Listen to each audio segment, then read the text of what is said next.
Hey everyone, welcome back to another YouTube video, and in this video I'll be showing you guys how to fix the LinkedIn app update bug. First of all, check for iOS compatibility. Make sure your iPhone is running on the latest iOS version. Older versions may cause update errors. Next, restart your iPhone. Quick reboot can clear any temporary glitches affecting the app updates. Now we're going to your app store, search for LinkedIn and see if there is an update button. If there is, update your app to the latest version.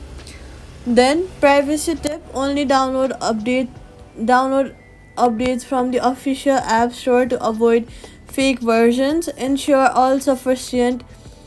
Quick fix, if the bug persists, clear app store cache, tap 10 times or any app store tab to refresh, and then ensure sufficient iPhone storage. Contact LinkedIn support if the app store shows error.